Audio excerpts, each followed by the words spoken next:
You worked hard all those years so that one day you could stop working and live off your retirement income sources and savings. But yet you hope to mess something up, right? Like having your nest egg lose 50% in the next market downturn or over relying on Social Security to cover all of your needs. That'd be good, right? Or how about ignoring Uncle Sam and keeping all of your investments in the tax deferred bucket? And if you pass away, just let the kids or the state figure it out, right? That sounds like a recipe for disaster, and it is. But unfortunately, you worked for decades, saved diligently, but you can't afford to have costly mistakes jeopardize your golden years. You didn't plan on messing up your retirement, but yet many do. Why is that? You deserve a fulfilling, stress-free retirement. So how do we ensure that you don't make these same mistakes? Well, in this episode, we're going to walk you through the top 10 pitfalls that retirees face. We're going to explain why it's so common, and most importantly, give you some actionable strategies that you need to avoid them. Whether it's understanding the right time to claim Social Security, which is a big one, planning for rising healthcare costs, or creating a sustainable income plan, we've got you covered. Join us as we break down the top 10 ways that mess up your retirement and help you create a roadmap to avoid these pitfalls. Let's make sure you can enjoy the retirement you worked so hard for. If you're ready, let's dive in.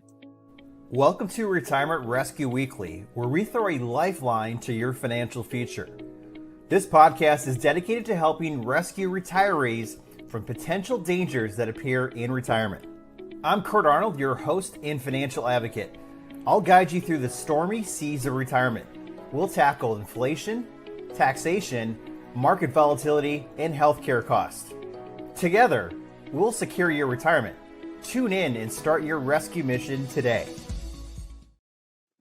Well, hello again, and welcome to another edition of Retirement Rescue Weekly. I am Kurt Arnold, your host and financial advocate. It's good to be with you today. We are talking about a topic today that nobody really wants to talk about, but it happens more than you realize. There's always time where people will make a costly mistake and they go, well, what happened? How did this happen? I didn't think about this. And unfortunately, I see a lot of those people too in my office where, they'll say, well, I didn't know, or someone told me. And sometimes it's someone who cares about them, like a family member, a coworker, a neighbor, but they don't really know the entire situation, or maybe they just don't know enough information to really help them. And oftentimes it's maybe lack of access to information, things like that too. So this is one that can really be stressful because, you worked all these years and now the second part of your life here, we have to make sure it lasts and make sure it's comfortable and make sure we can actually have the retirement we want. But if we make a crucial mistake, it could actually put that at risk. So before we get into today's show, let's look at some advice that maybe you don't want to follow, but maybe you'll see sometimes out there. What's the best thing that you could spend your money on? Candy? No. You know what money is. Yeah. I have a lot of money in my boot. In your room? No, in my boot. In your boot? It's like a piggy bank, except it's a boot. Oh, so I will put my money in this. Okay. High five for that. We'll begin with just, what prize do you want? The big glasses. That'll be 8 tickets, please. I don't have enough. We have a situation. I could give you the glasses if you choose to take out a loan. That means I'm going to lend you 2 tickets, but then you have to come back to my house next week with 9 tickets. Here to explain more about that is New York Times bestselling author Beth Kobliner. Hi, guys. Kate's offer may sound great, but be careful when you borrow. It can cost you lots of extra tickets come payback time. See you later.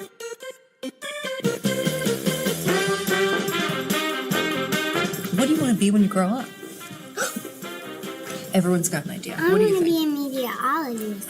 TV or radio? What do you think? I want TV. She wants to be on camera. One of my friends, when she grows up, she wants to be a gadgetator. Do you know how little mommy birds, they swallow the food first and then they give some to their babies? Mm-hmm. That's what my friend wants to do when she grows up. She wants to be a gadgetator. I wonder if that's a BFA or just a BA. What is a credit card? It spends money. You really slide it in this machine when you buy stuff. Hold it with your 2 fingers and whoop, like this. Whoop. No, like that. No, like this. Whoop. No, like this. Whoop. We want to get pizza. I know you want to get pizza. We will have pizza so soon. We just have to talk about one thing. Would you rather eat 1 bite of pizza now or a whole slice later? Before you answer, here is Beth Kobliner. Waiting is an important skill. When you wait, you can save up for something you really want, like a slice of pizza. I wanted my pizza now. Did you guys learn anything? No. I did. I did. What did you learn, Justine? I learned that money's important. Wait, actually, I learned that money's important too. I learned that money is actually very good to spend on stuff. They got it. All right, so maybe we don't want to follow that advice, but you get the point. So, today we're talking about a key topic, as we said. We're looking at how do we avoid messing up our retirement. And obviously, you see this lady, she's stressed out, her house is a mess, her finances are a mess. And, it's kind of what happens sometimes. It just happens. And then they're like, what do we do now? So let's get into today's show. And we always like to start with a quote. So here's one from David Angway. Wealth accumulation and wealth decumulation are equally important. One wrong withdrawal in your retirement fund can ruin a decade of investing. This is very true. We know that we need so much money in retirement. And if we don't have our retirement paycheck set up like we talked about last week, we're pulling from the wrong places at the wrong time. And sometimes the market's not doing what we want, or we haven't thought about Uncle Sam's impact. And if we get taxed more, that could affect our Social Security, could affect our Medicare premiums with IRMA. And also, if we're taking it at the wrong time, we're going to spend down much faster. I had a person I met with about 4 or 5 years ago. I met with her at the senior center, and she came to talk to me, and she's like, "Hey, I really messed up last year." I'm like, "Well, what happened?" And she's like, "Well, I didn't really understand the tax stuff, and I had to get a different car." And so she's like, "I didn't want to have a car payment, so I went and I just pulled money out of my IRA. It was at Fidelity, so she didn't have an advisor, and of course, Fidelity, they're order takers. So you call them, they say, 'I need some money.' Okay, here you go." And there's not really any advice there. So she took it out, and then what happened is not only did she get taxed on withdrawal, but that income that she added then put her up into a higher tax bracket, and it actually caused her overall tax situation to go to much higher taxes, and it actually caused her to go past that threshold for IRMA, which she didn't even know what that was. So she's like, "Man, I wish I would have known all this stuff." And like I said, a lot of these things happen because we just don't know a lot about it. So it's really important that we really get good information and have things set up. And that's where the financial plan is so important as well. So we're going to talk today about some things that can ruin our retirement. And we're going to help you understand some of those key mistakes. So we're going to kind of walk through it. And obviously, one of the big ones is, not setting up that retirement paycheck before we actually, get started. So if we fail to create that retirement paycheck, what can happen actually? We talked about this a lot last week, but let's just kind of summarize it again. You enter retirement without understanding your expenses and how much income you need. So it's so important that you really know how much you need to cover for retirement. What are your actual needs and wants that you want in retirement? And then what are your income sources? And if we don't have this set up right, this is where this goes sideways quickly. In an ever-changing world where uncertainty lurks around every corner, the importance of financial stability and planning cannot be overstated. It's not just about numbers and spreadsheets. It's about creating a roadmap for your dreams and aspirations. Imagine your life as a canvas where every financial decision you make paints a stroke that either contributes to a masterpiece or leads to chaos. This journey will unravel how the absence of a financial plan can lead to a downward spiral of missed opportunities, strained relationships, and the erosion of mental well-being. As we explore each facet of this journey, be prepared to uncover the sobering truth of how not having a financial plan can slowly, yet relentlessly, ruin your life. The downward spiral. How neglecting financial planning leads to ruin. Life becomes a precarious balancing act when you're caught in the cycle of living paycheck to paycheck. The lack of an emergency fund turns the simplest unexpected expenses into financial crises, perpetuating a cycle of stress and anxiety. As retirement approaches, the absence of adequate preparation leaves you at the mercy of limited Social Security benefits, robbing you of the golden years you've envisioned. The impacts of not having a financial plan stretch beyond mere inconvenience. They carve deep scars into your financial health and overall well-being. The domino effect, how one financial mistake leads to another. Imagine financial decisions as interconnected puzzle pieces. When you neglect financial planning, you inadvertently knock one piece out of place, setting off a chain reaction. A financial plan is not merely a tool for survival. It's a mechanism for thriving. With a well-crafted financial plan, the future shifts from uncertainty to a land of opportunity, where your dreams are within reach. So obviously, if we fail to set up that retirement paycheck, we can risk running out of money. And that's where things get really tight at the end. It might mean we have to cut our living plan as far as, hey, we're not going to be able to have as much of the things we want, or maybe we have to downsize our home, or sometimes even move in with the family members. I have a friend that they're actually making accommodations right now because their mom is going to move in with them. And I had another person I spoke to the other day. Their dad lives in Ohio, and he came down to visit. And obviously, we have this polar vortex going on right now. So he was kind of tired of the cold weather. And so he's going to move down with them too, and then try to find some more affordable housing as well. So obviously, this can dramatically change the retirement that you had envisioned. 40% of retirees lack a retirement income plan. And again, I always say it's one of the first things you have to do before you retire is set up that retirement income. If we don't have that, everything else is going to be just chance or luck, and we can't afford that. So how do we fix that? We got to have that retirement income plan that accounts for expenses, inflation, which is a big one, knowing that our Social Security is only going to grow at 2.5% or so, and inflation might be 3.5%. So over time, it's not going to be enough. And then if we lose a spouse, we lose some income, and you have to know what pensions are going to be available as far as if we have survivorship options or not. What are we going to lose for Social Security? And then how much are we going to have to pull from investments, and then understand down the road what happens with that income. So, and then we have to know, how do we safely pull from our investments so that we don't overstress it and take it at the wrong time as well. So let's take a look at Social Security. It's another common one. And, I teach a lot of Social Security classes, and that's one that the reason why people come to it is because they're like, I don't understand what age should I take this at? I hear so much conflicting information online or from my friends. My friend said just started at 62 because it's not going to be there. Or, my brother said just, started as soon as you retire, and so there's always different views. But, if we claim it too early, what happens a lot of times is people do it because of the fear it's going to go away. That's one of the ones you hear a lot about because, if you're watching the news on TV or the networks, they're talking about how Social Security is going to run out of money. They say 2033, 2034, the funds are going to be out of money. Well, it's not going to be out of money, but it's not going to be right now. What they're saying is that it potentially may have to cut benefits by 20%. Now, more than likely, they will fix Social Security before then, but probably not too much before that deadline. They will have some things they can do to fix it. Back in the 80s, President Reagan actually put together a nonpartisan council to kind of address this. They'll fix it, but it's a political hot button. So it's going to go back and forth. But it's important to understand, don't over-rely on Social Security, though. If I had it to do over again and I had done more thoughtful research, I definitely would have waited to collect.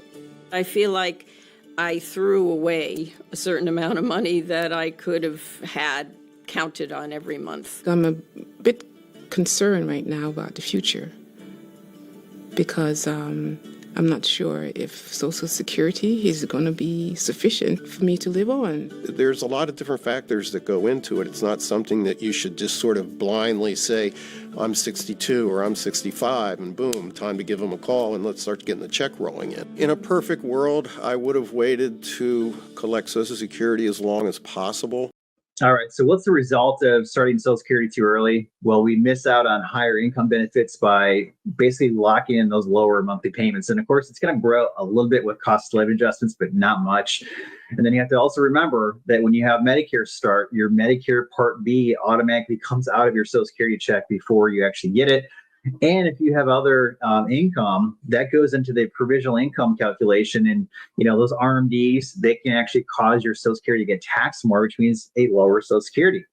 So there are some things you can do to protect your Social Security. If you're already on Social Security, reach out. We can talk to you about some ways that we can protect it more. If you haven't started yet, make sure you get good information about when you should start it and when your spouse should start it. Make sure you really understand the implications before you actually call it in and get it started. 57% of retirees claim benefits before their full retirement age, which then reduces their benefits by 30%. Now, we know, like we just said, they could reduce them by 20% in a couple of years. So if we're already taking a pay cut by starting early, and then we're going to get another one because of the reductions, then it's starting to get really, really hairy. So you got to be careful.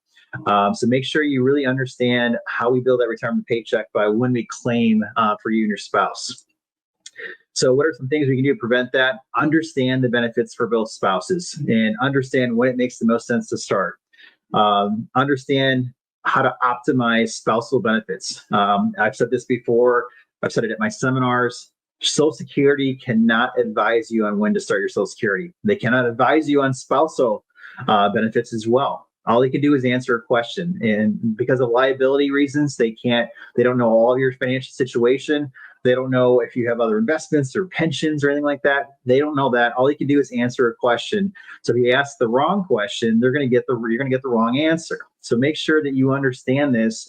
And then when you actually go to Social Security, they're more about just, okay, we'll turn this on then. So make sure you understand survivor benefits. If you are entitled to survivor benefits, what makes the most sense about when you start it versus your own benefit?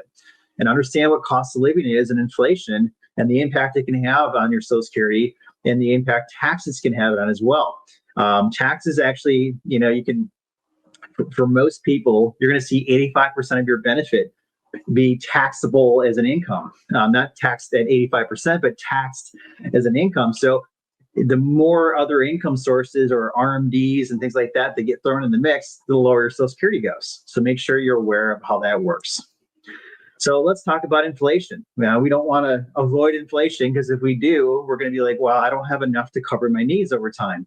So we have to be aware of what inflation is and aware of our income sources versus our expenses and understand how we can counteract that.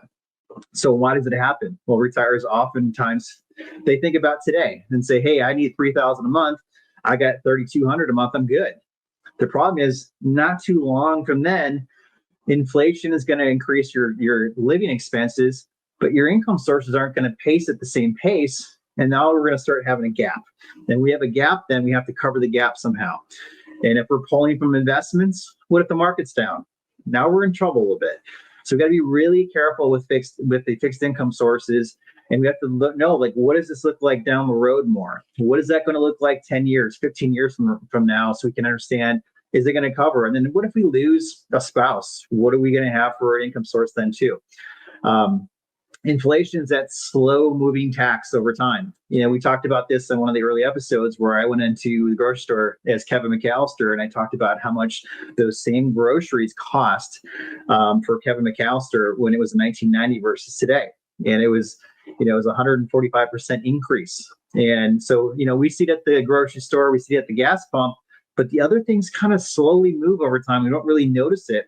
And it's different in retirement because our income doesn't grow oftentimes as much as it was when we were working. Over the last couple of years, inflation has literally impacted the cost of almost everything that we buy. Gas, groceries, food, travel, going out, you name it, it's more expensive. Thankfully, we finally started to see inflation come down a bit, which is actually really good news. But don't get too excited yet, because most people don't understand how that lower inflation is going to impact them. So let's say your favorite lunch restaurant has a burger they sell for $10, and inflation just hit 10%. That same burger is going to cost $11 next year. Now, the following year, let's say inflation drops back down to zero. The cost of goods and services do not drop with inflation, and that's the disconnect. Most people think that when inflation drops, the cost of their burger is going to drop back down to $10, and it's not. The only time prices drop is when there's something called deflation, and believe it or not, we don't want that to happen. Deflation can lead to a really high unemployment rate, a lot of people out of jobs, and that typically spirals us into a bad recession. I share this because it's important to understand how the economy works so you can adjust your expectations, modify that budget, and work to put yourself in a better financial situation. All right. So if we ignore inflation or don't understand its impact, it's going to erode our purchasing power over time and create a lot of financial stress. I've had some clients that when I meet with them, they'll tell me, hey, I have all this money in the bank because I'm afraid of the markets. And I understand why they're saying that, but then they also don't understand the risk of what they're doing. You keep that money in the bank and it's not growing that much. I always say it's collecting dust, because the interest rates on savings are not going to be anything close to inflation. And, typically if you have a $200,000 in a money market or savings account, it's going to be worth about half of that in about 10 years. So you've lost your purchasing power. And so that means now our money goes a lot less. So over the last 30 years, inflation has averaged around 3% annually, which then, really decreases the value of your fixed income. Now, when we talked about medical expenses and education, things like that, those are growing much higher than 3%. So, when we start having healthcare issues, that's where it can really get crazy, because instead of being at 3%, now it might be 5 or 6%. And then our money is really not going as far as it used to. So how do we fix it? We really got to understand inflation and the growth on our retirement income sources. And what I do for people is I'll literally show them on a screen, here's your income sources and how much it's growing and how much it's going to be at this point in time. Here's your expenses and how much that's growing. And we kind of look down it, and we're using the information that we have available for us at the time, because we don't have a crystal ball. We can say, here's what it's going to be exactly, but we got to know as much as we can so we're informed. And if we have an issue down the road, then we got to fix it.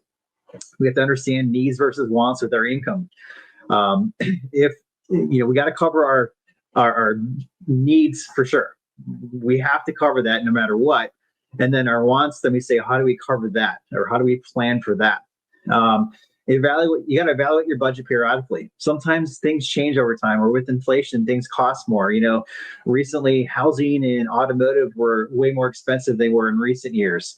So if you unfortunately have to move, or if you're going to buy a different vehicle, you have to account for that. And then you have to say, okay, now I'm going to, unfortunately my car broke down. I'm going to need a new car. So now I have a new expense.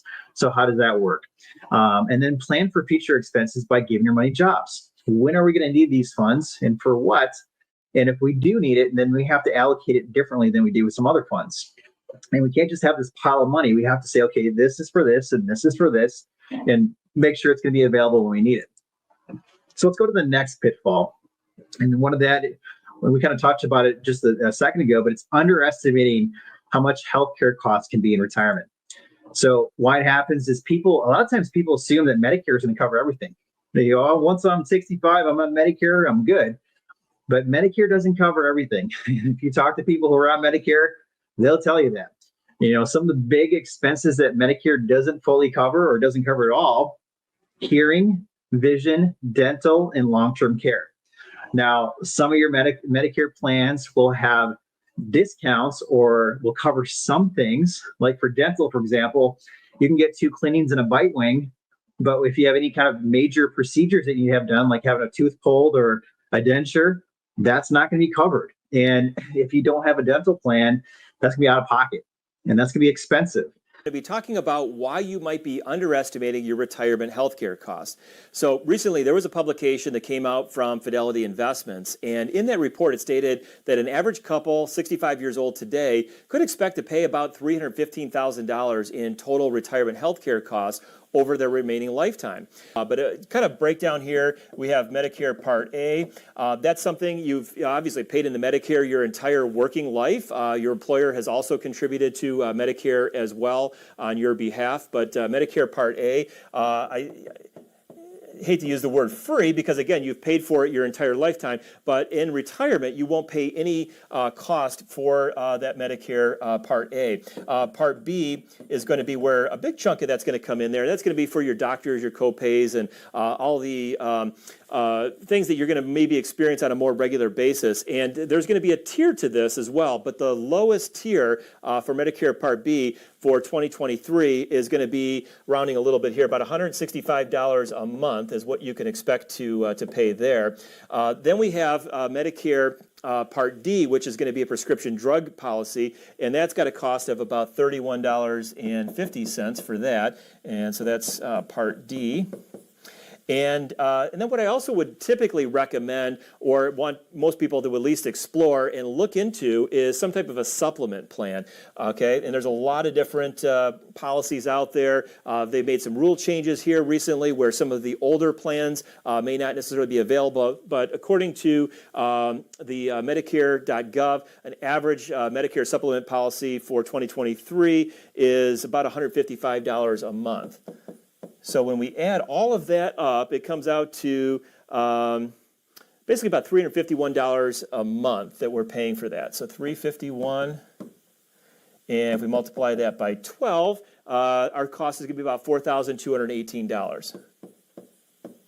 And again, that's just for one individual. So if you have a spouse, they're going to pay that as well, $4,218. And that's where you can kind of get to some of that. Some of those big numbers like Fidelity put out there with a $315,000 is if you just simply multiply that $4,218 by two individuals, and let's say you have 25 years in retirement, that could be right there without even any inflation factors in there, $210,000 just for those premiums, and that's not really including any ancillary out-of-pocket expenses that may not be picked up by some of these other supplement policies or your co-pays and things like that.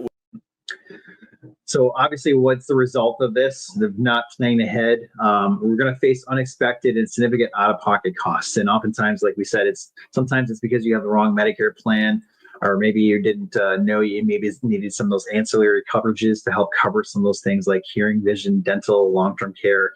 And as we just saw too, the average couple today retiring today is going to have about $315,000 needed to cover healthcare expenses in retirement. That's a pretty big number. And, there's some people that don't even have that much in their 401k or IRA, but that's what's projected is what an average couple is going to need right now. And it's a lot. And so again, that inflation on medical expenses and things like that can add up really quick. So make sure you ensure you have the right medical plans for you and for your healthcare needs. Sometimes people go, well, I'll get this Medicare plan because my friend has it and it seems to be pretty good. Make sure it's the best for you. Sometimes people go, well, my wife has this, so I'll get the same one. Make sure it's the best plan for you. Every fall open enrollment season, you can actually review your plans, make sure it's still appropriate for you, make sure your drugs are covered. Unfortunately, I see it a lot of times where people are just paying way too much money on prescription drugs because it's not covered by the formulary and their drug plan, which if they would have changed, could have saved them a lot of money. And unfortunately, Big Pharma and all those insurance companies don't care that you're paying that much out of pocket then. So you got a budget for healthcare, plan ahead for if you have to have premiums or deductibles, and then make sure you have a plan for long-term care. We've done a couple things on the show about long-term care. Make sure you have a plan for long-term care, not just how you pay for it, but also the actual care and facilitation of care. But make sure you're aware of how you can actually make sure you're covering things and that you don't put one of your spouses at risk because of your care. Another potential pitfall is we just ignore Uncle Sam and we don't do proactive tax planning. And what happens is retirees focus on gross income, not really realizing how much taxes can affect their net income. 80% of investments in our country are in the tax deferred bucket. 401ks, IRAs, 403bs, 457s, all those alphabet soup accounts. And why is that? Well, back in the day, we all had pensions. But then when those pensions started going by the wayside because it was costly for employers, the government came out with the part of the tax code called the 401k. And they encouraged you to put money into the 401k. And at the time, it seemed like a good deal. And if we put money in, we lower our taxable income. And then later on, we retire, actually, our income's going to be lower. So it worked out pretty good, right? Well, what we didn't think about is what happens if our taxes are going to be higher later on? And what happens when those RMDs become into the equation and what damage can they do to our retirement plan? And so now people are scrambling, trying to say, what do I do to protect my assets? And we talked about before too, where someone says, I have $1 million. I'm good, Kurt. And it's like, well, you don't have $1 million because you have $1 million in the tax deferred bucket right now. So Uncle Sam is your silent beneficiary, or maybe not so silent, because he's going to take a big chunk of that you don't get to use for yourself or your family. The message that I like to give my clients is that, believe it or not, this is going to go against all the grain and all the conversation of building up your IRAs as big as possible, my approach is don't let those IRAs get too big. Because the bigger your IRA balance is, the bigger your required minimum distributions are. That could force you into a higher tax bracket when you're retired. Think about it. Your Social Security's coming in, your pension's coming in, and now you've let those IRAs get huge, and your distributions are going to be bigger. So obviously, what's the impact of not doing proactive tax planning? You're going to end up paying more in taxes and less that you get to keep for yourself. Remember, it's not what you make, it's what you can keep. So it's very important you're doing proactive tax planning and making sure that you can sustain your retirement income. The National Institute of Retirement Security reports that only 30% of retirees actually engage in proactive tax planning. Why is that? Well, part of it's the industry. There's not a lot of advisors that talk about tax. Some of them aren't allowed to because their compliance departments say you're not allowed to give tax advice. Go talk to your CPA. And we've talked about this a lot too. Well, what does the CPA do? It's the windshield and rearview mirror analogy. They look in the rearview mirror and they look back 12 months and they see what was your taxes, and they do it to file it compliantly as much as possible and try to get you the maximized return with looking at credits and deductions. But the work has already been done. They don't have the capacity time-wise, because obviously they're incredibly busy, to look forward for everybody and say, hey, let's look and see where we're headed. That's what I do. I look through the windshield and say, okay, where's our tax brackets? Where's our tax laws? Where is your income going down the road, and where do you have your assets right now? And where are we going to be at tax-wise? And is there something we can do about it? But unfortunately, a lot of people aren't looking at it, and then they go, oh my gosh, I didn't realize Uncle Sam was going to be so involved in my retirement. And he's going to. So what can we do? We can be proactively doing tax efficient strategies like Roth conversions. I was speaking to someone the other day. He's got $2.5 million in his tax deferred, and he's like, I'm good. I'm really good. And I'm like, yeah, you can retire today if you wanted to. And he's like, I'm not sure if I want to. And I kind of explained, you have an income problem. He's like, no, I don't. I'm like, you do. You have too much income, because when you get to your 70s and RMDs start, here's how much is going to have to come out as an RMD. And I showed him year by year how much it was. He's like, well, I don't need all that. And like, it doesn't matter. You're going to have to take it out. And then you're going to get taxed at pretty high tax bracket. He was going to bounce up into the 33% tax bracket. And he's like, well, wow, how do I avoid that? And so we showed him a tax plan, and it's going to save about $3 million in actual out-of-pocket taxes. And then because of the compounding and the tax-free side, he was going to end up about $6 or $7 million more for legacy goals because of the proactive tax planning. So huge big deal that you're doing proactive tax planning. We can manage withdrawals. If we can pull from tax-free down the road, we can actually control our income. And we also have to understand, again, RMDs are ticking time bombs. They increase taxes, they increase how our Social Security gets taxed, and they can also increase our Medicare premiums if we're not careful. So be really aware of how important taxes are for your retirement. Now, here's another one. This is the problem our country has too, but if you are somebody who potentially overspends, it can also have a dramatic impact. So especially when you first retire. Now, I've talked about this before too on the 4 stages of retirement, the MIT Age Lab, and the different levels of your retirement. So yeah, we might have more income needs when we first retire because we're going to travel and we're going to go see grandkids and we're going to go out to eat more and be social. But if we're not careful, we can really put a dent in our retirement if we don't do it right. Another point when we're talking about why our retirement is losing money would be our own fault with taking too much out. Call that overspending, right? And so how are we set up for knowing how much in a given year we should be taking out of our accounts, right? If we've heard somewhere between 4% is pretty common. I've heard 3%, 5+%, right? Whatever that distribution rate is, if we're taking out more than that for a longer period of time, we're kind of in our own faults for why that we're losing that money. And so how are we going to get back on track? That's going to start with you as well. It's going to start with your planning. It's going to start with cash flow planning and making sure we're good stewards of our money every single month. So what happens if we overspend early on? Well, it can actually deplete our savings much faster than planned.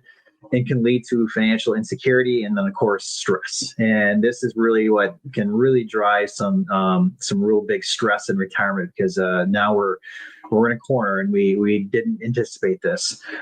Studies show that 25% of retirees deplete their savings within the first 10 years of retirement. Now, the average retirement could be 25, 30 years. So do the math.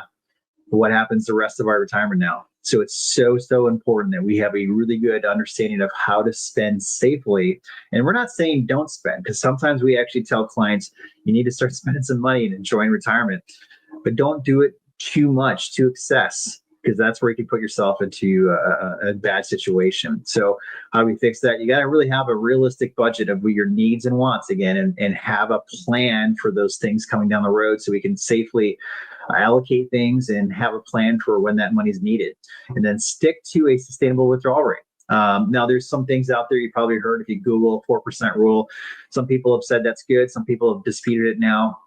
Really, it's about running your portfolio through some different analysis and calculations to see really what is sustainable. And then of course sometimes that's different, because if we have income sources starting later and maybe it works out, or you have to understand how much we're going to put stress on the portfolio and how much the market's going to put stress on it, and taxes and things like that. So you got to really have a good understanding of what you need. And then understand when's the best time to start those income sources and versus withdrawing from investments. If you delay Social Security, which might be good, then we have to pull income from somewhere else. And if we start Social Security early, then we're going to have to pull more from our investments. So we have to understand the give and take of what makes the most sense. Again, that's where the financial plan and the income plan is so important to understand. Another potential pitfall is again, leaving it up to your kids or the state to take care of your estate planning. So we don't want to do that. So why does it happen? A lot of times it's just procrastination. When I teach on estate planning, I'll actually ask them, for the people that haven't done estate planning yet, why haven't you? And people will honestly just say, I haven't got around to it, or I'm kind of afraid to, because it's one of those things I don't want to think about. So it happens a lot more than you realize too.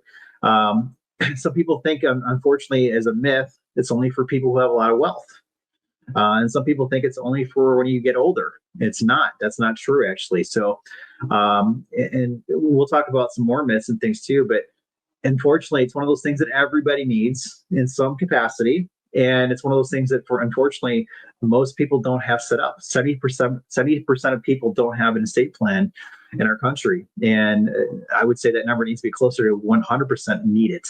The biggest reason why people fail to put their estate plans together for their family is that we as people really don't have a natural sense of urgency to get an estate plan done, because there's no due date, there's no deadline, there's no immediate consequence of not getting it done. You don't show up for your job tomorrow, there will be consequences. You don't pay your mortgage or you don't pay your rent on the due date, there will be immediate consequences. But you see, with an estate plan, there are no immediate consequences of not getting it done, since the consequences of not getting it done will never truly be apparent to you specifically. That they're only going to become apparent to your family after you pass away. So you see, when you pass away without an estate plan, you won't have to deal with the fallout. It will be your family who has to deal with the fallout. It'll be your spouse who gets the joy of finding out that all of your assets were still owned and titled in your name when you died, and now have all been frozen. That's right. The family car, the house, everything.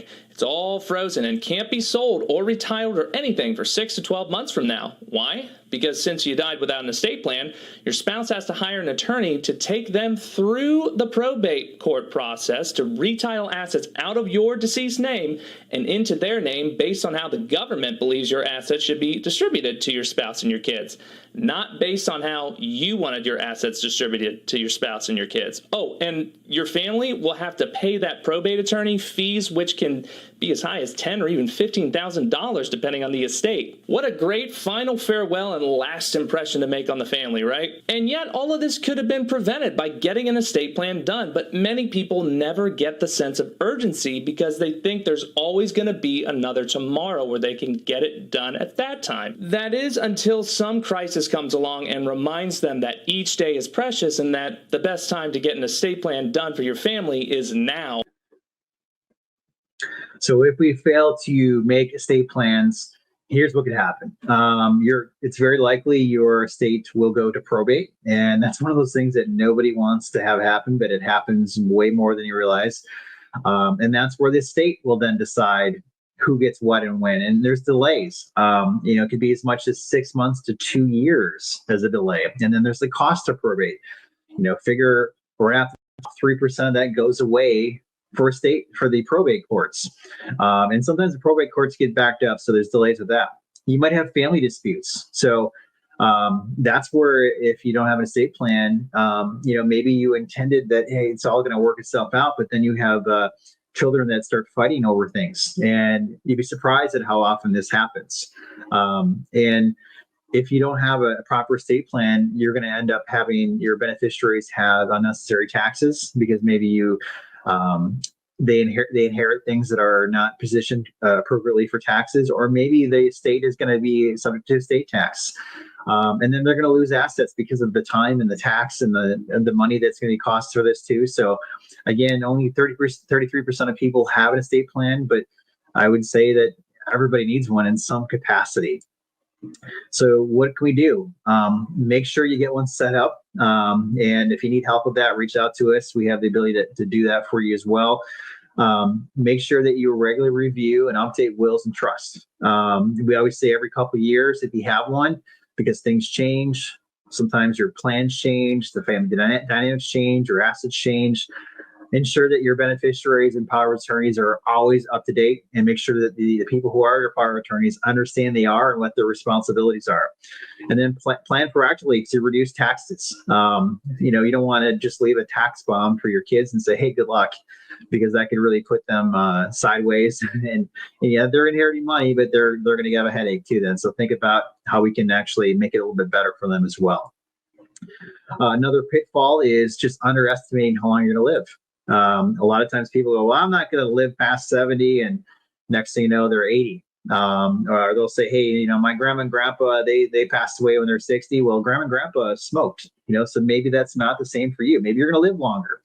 So make sure we have a plan to account for if you do live longer. If you're taking care of your health and you have good health now, very likely you're going to live longer than you probably think. And sometimes I'll stretch this further for people and say, hey, I think you're going to live longer. Let's make sure your money outlives you, because if you outlive your money, this doesn't work. And that financial stress is going to really weigh on you. So now we're introducing a whole new degree of truth and factoids to actually argue our point that we're going to be living, a lot of our female baby boomers are going to be living into their 90s. It just is going to happen. 90s and literally, for those that are getting ready to retire today, 5-10 years from retirement, we're going to see many of them be centurions plus. It's just a matter of time for that fact to prevail and prove itself out. You remember that time when we used to watch television all the time for the weatherman, Willard Scott, and he would always say, hey, we're celebrating this person's 100th birthday. They're on the Smucker's jar. If he took the time to say happy birthday to every American that was turning 100, it would take him 90 minutes a day, 365 days a week, just to talk to them. And Curtis, I was on a site where it talks about, think about this, super centenarian teenagers. I mean, hi, I'm having my 16th candle. Actually, it's 116th birthday, right? I mean, that's not, and that gal, Jean Clement, lived to 122 years, 164 days. Curtis, you told me about Time Magazine. Yeah, so Time Magazine, on the front cover of a recent Time Magazine article, sometime in the last 12 months, literally showed a picture of a baby that said the baby that's going to live to 142 has already been born. And so this issue of medical technology improvement and society being able to keep people alive longer and to have more sustained lifestyle longer, what that's going to do is it's going to create a lot of wave changes for how we retire in this country.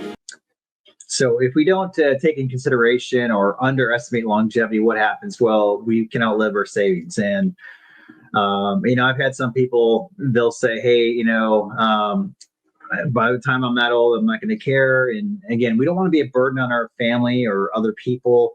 We want to make sure we can be financially independent. And we don't want to have to move in with the kids or, move into a home and things like that. So, one thing to know, 1 in 3 65-year-olds will actually live to 90 or older. It's very common sometimes now because of health advances, technology, taking care of your health, being proactive. We will live longer than our parents and grandparents. So take in consideration the need to plan that your money and your financial plan are going to be out a little bit longer than maybe you think, because we don't want to have it where, if I live to 80, I'm good. But then if I live past 80, things are not so good. We want to make sure that we're in a much better spot than that. So, oftentimes we'll plan for, make sure we have 30 years of retirement in the plan for retirement income sources, and make sure we can safely withdraw, and make sure.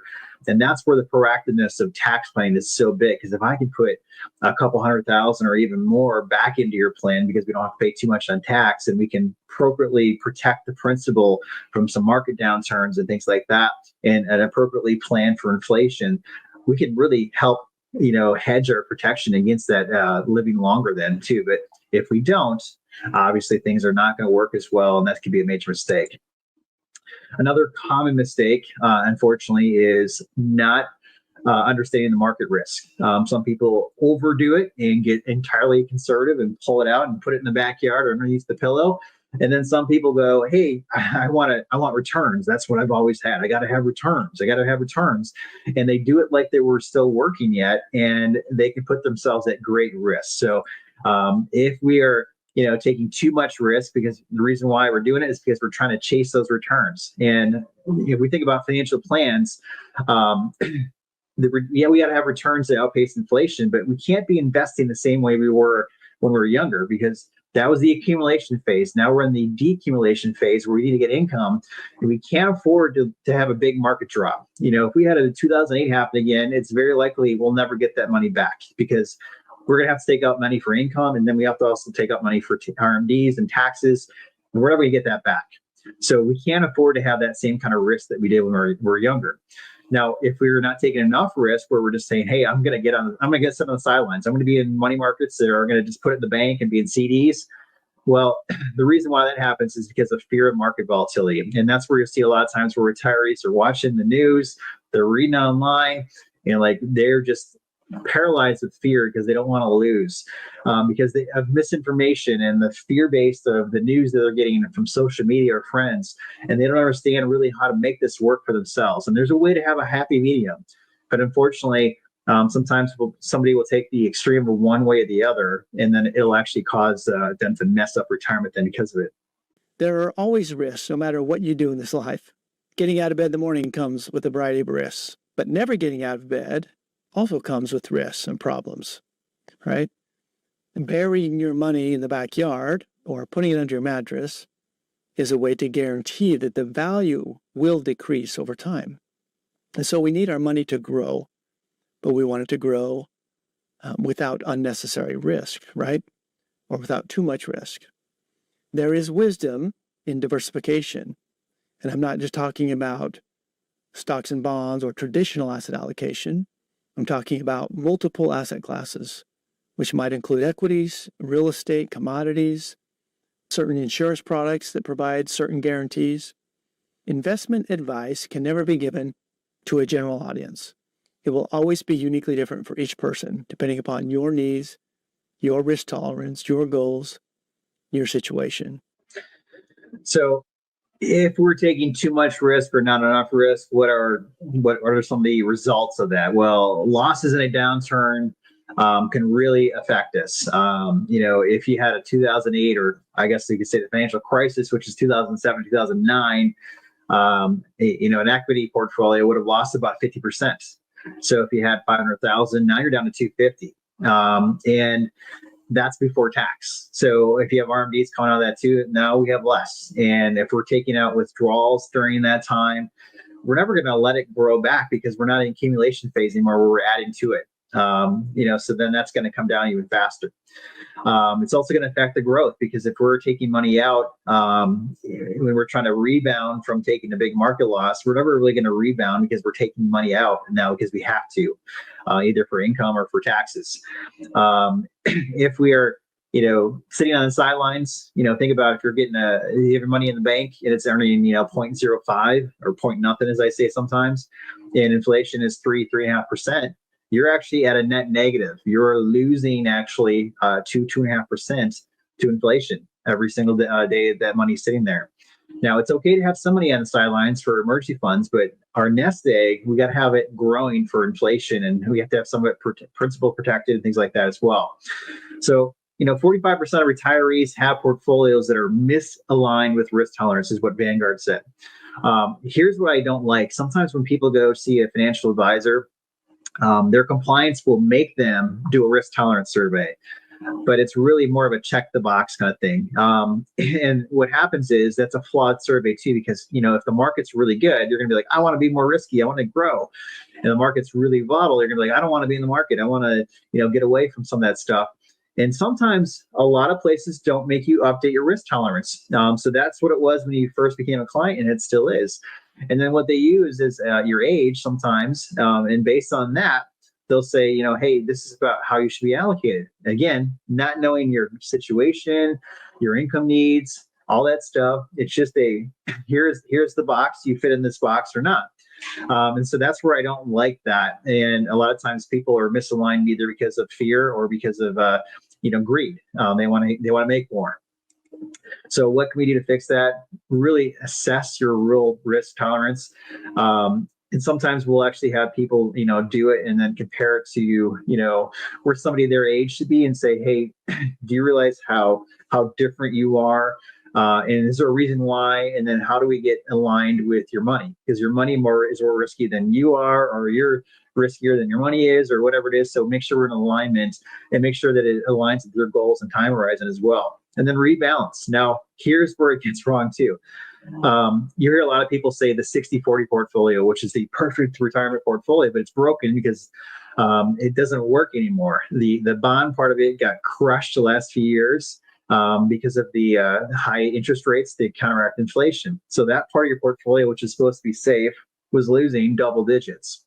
So if you call up your advisor and said, hey, I'm kind of worried about the markets, I don't know what's going to happen, what they're going to do is they're going to take some of that 60% in equities, and they're going to move it over to the bond side, and you're going to have maybe 50-50 or 40-60 then.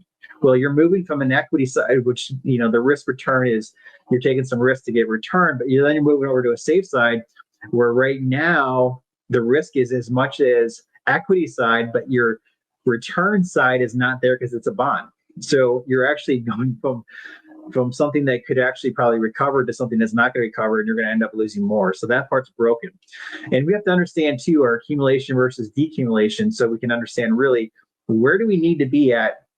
And again, the Mount Everest we talked about, recently, if we're on the way up, it's all about growth. Just keep saving, just keep swimming.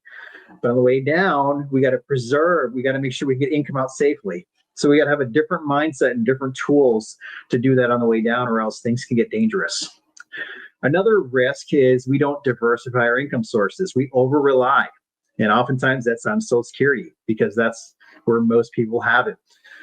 So why do they do that? Because that's sometimes, they think they think Social Security is their retirement plan, and Social Security was never designed to be a retirement plan. More than half of retirees rely on Social Security as their main source of income. It's an alarming statistic and an even more disturbing idea that someone would have to manage all of life's expenses on Social Security benefits alone. And when the program was implemented, it was supposed to be one of a three-legged stool. The other two legs of that stool, a pension and personal savings.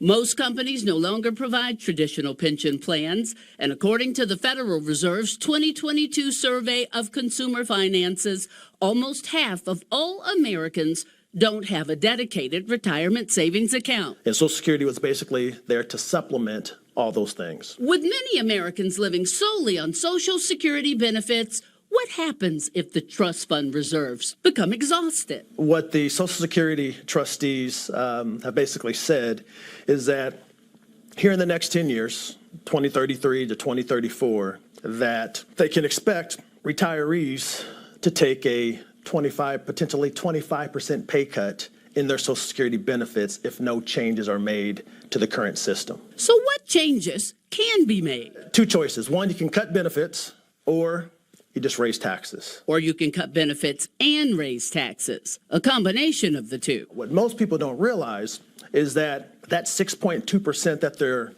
tax that they're putting into the Social Security program, it's not their own individual Social Security account. It goes into a general fund that is then basically paid out to current recipients of Social Security. Social Security is based on money going in from current workers to money going out to beneficiaries. You want to have the worker to beneficiary ratio at a healthy level. So we had 42 workers paying in to every one person that was receiving a benefit. That 42 to 1 ratio is now down to 3 to 1. America's working people pool has shrunk. A decline in the birth rate after the baby boom has led to a decline in workers paying for beneficiaries. There's also automation in the workplace, replacing more of the workforce.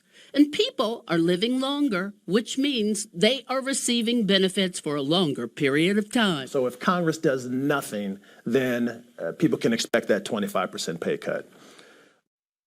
So again, the result of not having diversified income streams is we have greater vulnerability. If one thing happens to one of the income streams, we talked about it before, Social Security, it is at risk right now.